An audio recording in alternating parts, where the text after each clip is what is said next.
flamboyant, revolutionary, and the voice of an angel. But enough about me. Let's talk about the new Queen biopic, Bohemian Rhapsody. The show must go on, darlings. Heyo, guys, so today let's talk about Bohemian Rhapsody, the new biopic about the rock band Queen. But more accurately, this is a film more about Freddie Mercury, the lead singer of Queen, who's played in this film by Rami Malek, and his stratospheric rise to become one of history's greatest, most inspiring, legendary artists of all time. This is my playful tribute to him. I am a huge fan of Freddie Mercury. We all love a bit of Freddie, don't we? This film had a somewhat troublesome production. It's been years in the making, like since back in 2010 when this idea was conceived to make a biopic about Queen. Who wouldn't want to see that?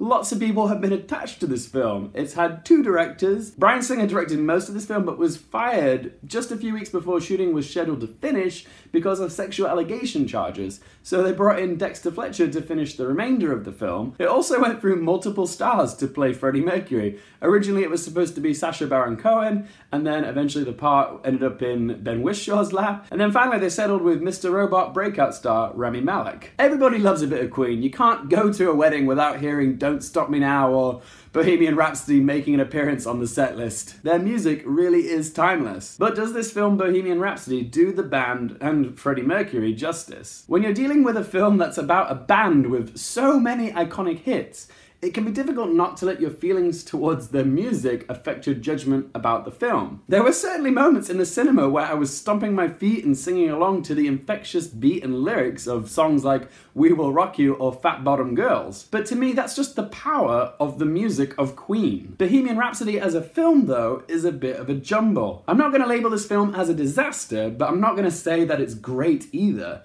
It's very mediocre. The film starts off in 1970 and a young baggage handler at Heathrow by the name of Farrokh Bulsara, who would later go on to be called Freddie Mercury, the name we all know, leaves his Indian Parsi family one night to check out a gig at his local college of a band called Smile. Kismet would appear to be on his side because he befriends the guitarist Brian May, who's played by Gwilym Lee, and the drummer Roger Taylor, who's played by Ben Hardy, just minutes after they lost their lead singer to another band. So Freddie shows them what he can do with his pipes, throw in Joseph Mazzello as bassist John Deacon, change the name of the band to Queen, and the rest is history. This film sees the band's meteoric rise to fame, from Top of the Pops to touring America to A Night at the Opera to Live Aid. But it's also mainly told from the point of view of lead singer Freddie and his relationship to what he calls the love of his life, Mary Austin, who's played by Lucy Boynton, as well as his struggle with his sexuality and his contraction of the AIDS virus, which eventually led to his death in 1991 at the age of 45. So usually when I do a film review, I start off with the positives, and when it comes to a dramatic biopic about a historical figure,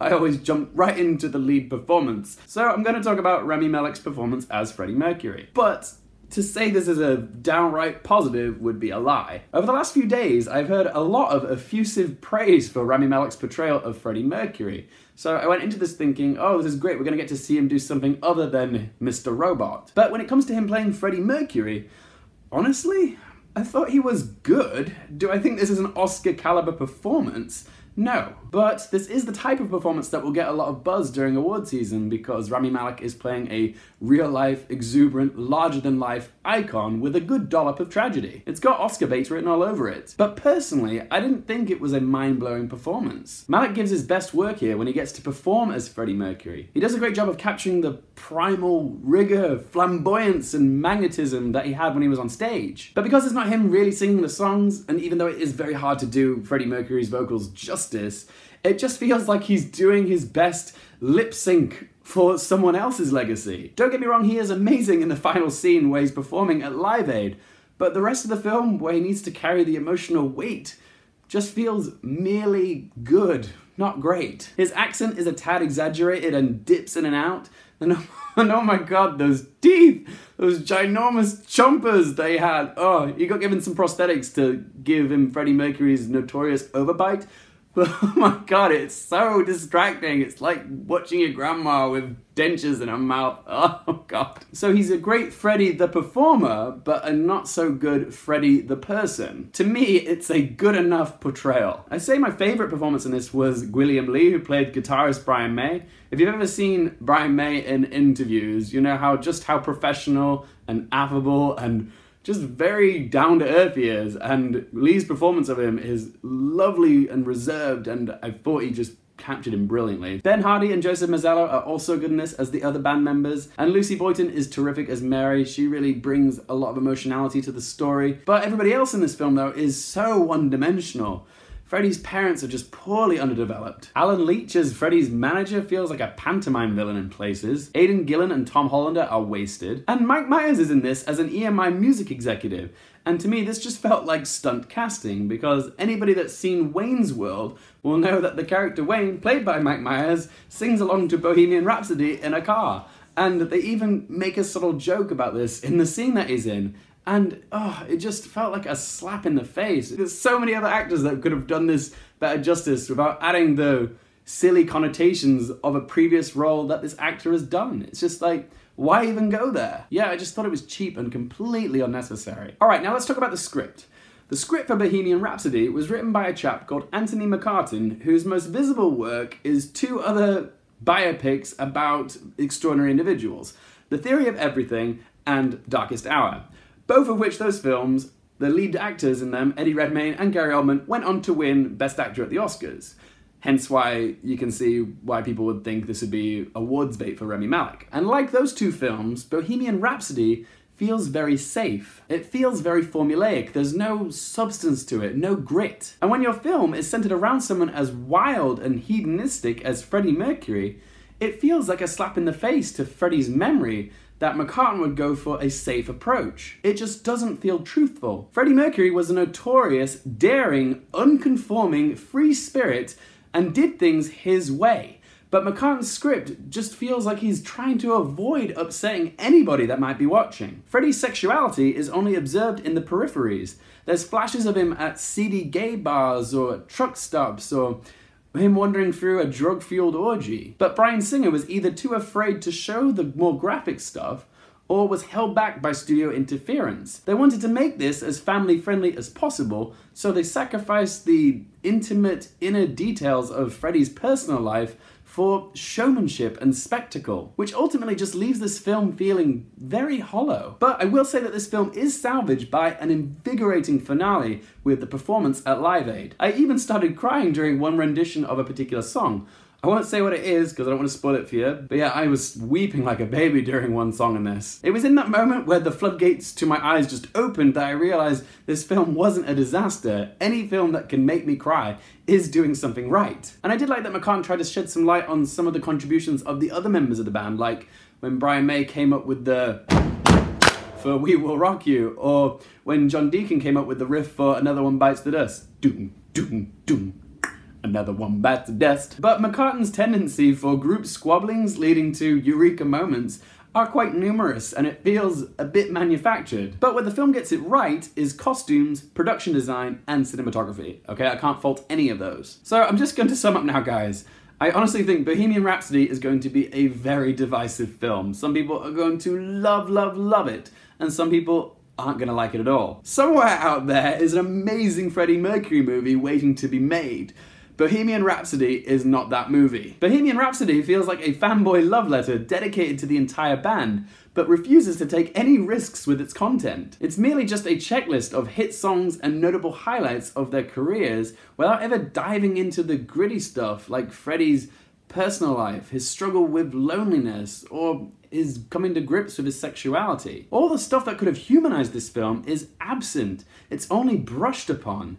Freddie Mercury's life was full of drama, but this film doesn't have the balls to go into any of the seedier stuff that was going on in his life. And that would have been a much more interesting film, rather than just watching the band go from strength to strength, occasionally having a squabble which apparently led to the invention of another hit song for them. It's just so by the numbers and lacks creativity. And McCarten does take a few liberties with the story, like he has Freddie announce his AIDS diagnosis to his bandmates in order to get them to do Live Aid, when in actuality he didn't reveal this information until like 2 years later.